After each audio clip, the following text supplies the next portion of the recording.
Today we're going to read chapter 7 in The Family Under Bridge. The day before Christmas, the little Calcetts could talk of nothing but their house on wheels, which they expected Father Christmas to bring to them. Even the gypsy children were excited about it. "Then you'll surely come to Provence with us in the spring," tempted Tinka. "Petro's car can pull your house. We'll all make a pilgrimage to the shrine of Saint Sarah." "Who is Saint Sarah?" asked Susie. "I've never heard of her." Tinka was amazed. "If you went to school," she said, "I should think that you would have learned more. Don't you know that after the crucifixion, Saint Mary Jacob and Saint Mary Salam were seized by the enemies of Christ and set adrift in a boat without any rudder or sails? And of course, Saint Sarah was with them because she was their handmaiden. The wind blew their boat to the shores of Provence. So now there's a church there, and Saint Sarah's statue is in the crypt. The gypsies make a pilgrimage there in May because Saint Sarah was a gypsy." "I want to see Saint Sarah," said Evelyn. "I want to see the Mediterranean Sea," said Paul. "I would like to see all of those things too," said Susie wistfully. "But we will have to finish our school first." "We can't go to school until we get a home, Paul reminded her. "Remember what Mama said?" "But we'll have a home when school starts," said Susie. "Father Christmas is going to bring our house tonight." Armand groaned. If only he could get them off the house idea. "How would you like to go to a Christmas Eve party tonight?" he asked. "A big party with food and singing and hundreds of people." As he had expected, the Calcetts immediately forgot their house on wheels. "Where?" asked Paul. "In a big palace?" "Not exactly," replied Armand.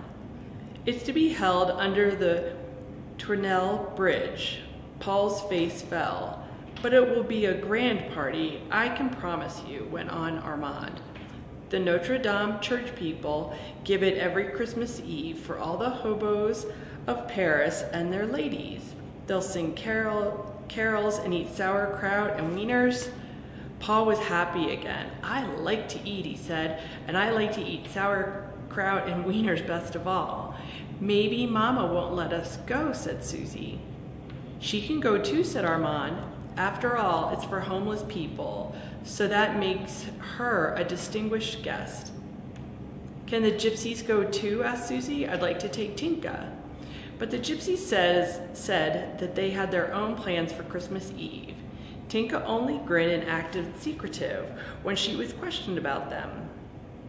Strangely enough, Madame Calcett agreed to go to the holiday party under the bridge. "I can do so little for the children this year," she said, "and they have some crazy idea that Father Christmas is going to bring them a gypsy van. Perhaps the party will make them forget." But even though the gypsies refused to go to the party, Nicky offered to drive them there in his rattletrap car. "I've some business in the Jardin des Plantes park and have to take the car out anyway," he explained. The Calcetts were thrilled. They had never ridden in an automobile. They clung tightly to the seats. Jojo sat erect as if he were quite used to it. Nicky raced down the narrow streets and shouted insults at pedestrians and cars that got in their way. His own car sputtered, rattled, and clanked as if it would fall apart at any moment, but it didn't. It was a cold, clear night, and all the monuments were floodlighted. The streetlights threw golden ribbons across the Seine. The old car rattled across the Tournelle Bridge, then stopped at the curb. The Calcetts jumped out quickly. Armand stiffly backed out. Jojo made it in one leap. From the head of the steps, they could look down on the party. As Armand had predicted, it was crowded. A large tent had been raised on the quay, a tent that would have delighted the gypsies.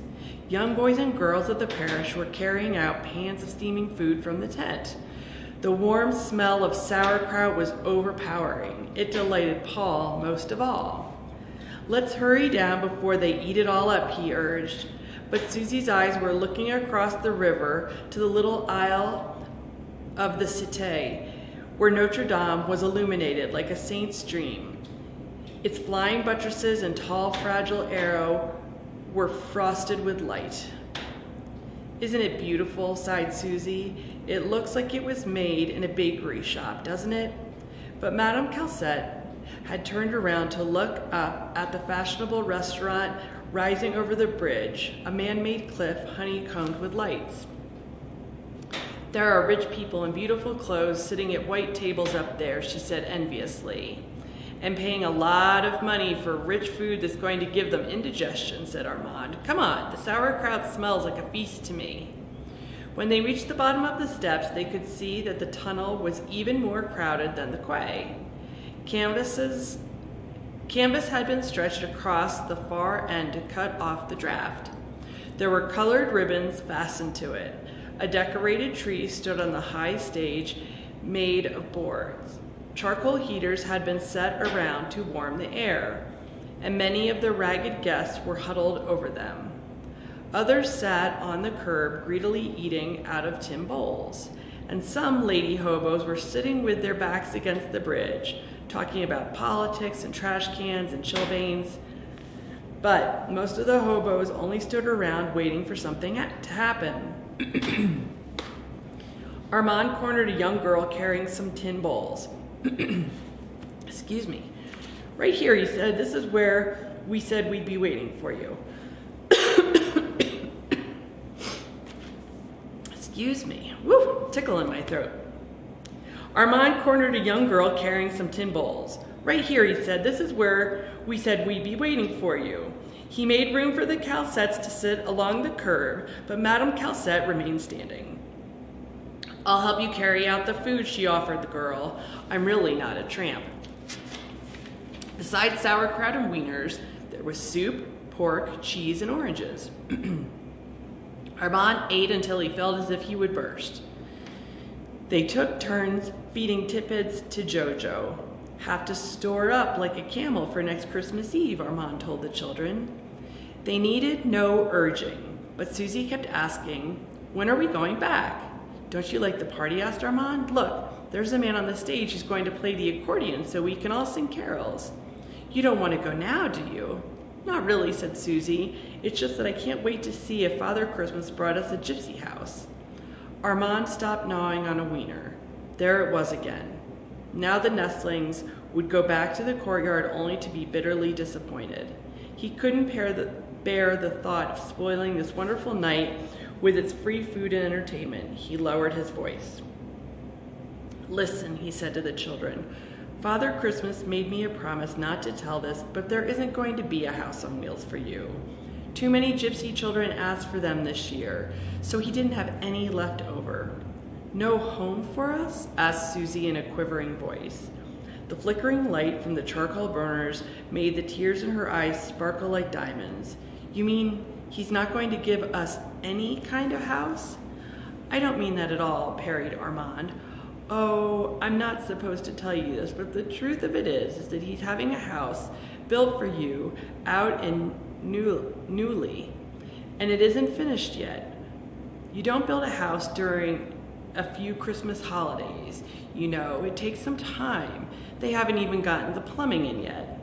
Susie's eyes shone brighter than diamonds. "A real house?" she asked in a hushed voice.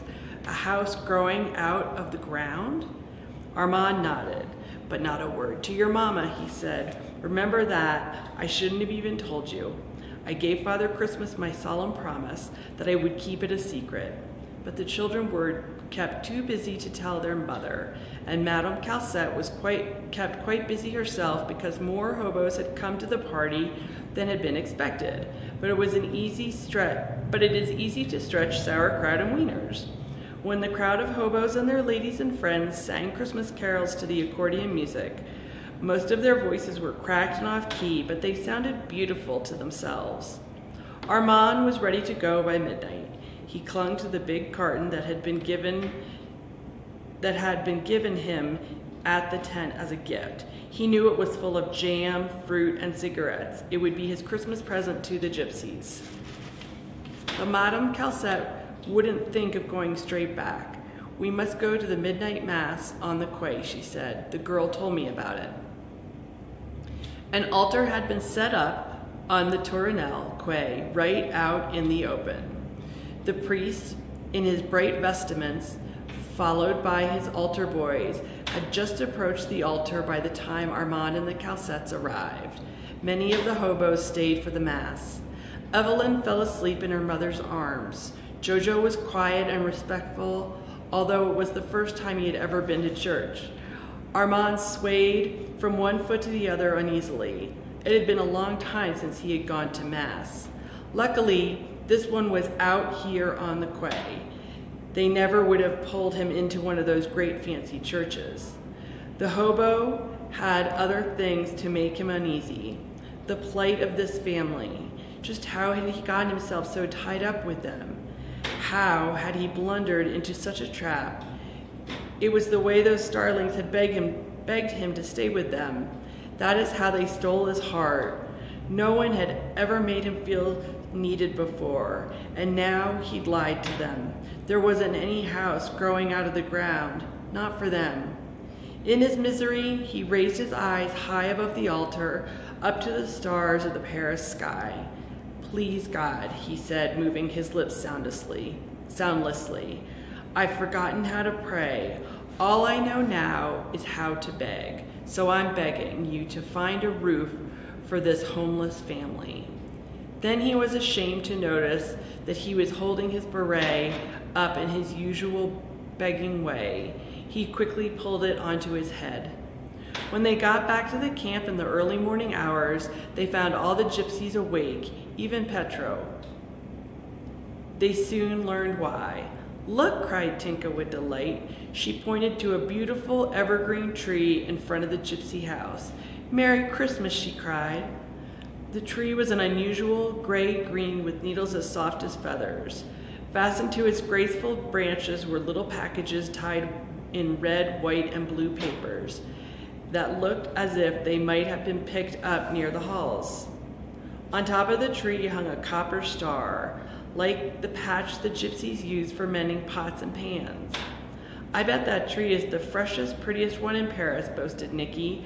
I cut it down in the Jardin des Plantes only a few hours ago, and the sign near it said that it was a very rare tree from India. The gypsy children tore the little packages off the tree and gave them to the Calcettes. They held nuts, candies, and small celluloid toys. We like to give presents, said Tinka. Perhaps that's because one of the wise men who brought gifts to the Christ child, was a gypsy. I never heard that before, said Susie. Tinka looked at her with chagrin. What did you learn in your school besides those letters, she asked. But before Susie could answer, Armand was presenting his carton of goodies to the gypsies. He generously added that it was from the Calcettes too. But the biggest surprise was for him. Madame Calcette brought out a small package neatly wrapped in newspaper. A fragrant smell hovered around the gift. He opened it to find a glossy pink bar of soap. He looked at it for a long time. He sniffed it thoughtfully. Just what I need, he politely thanked her. And that is the end of chapter 7. I will see you soon for chapter 8.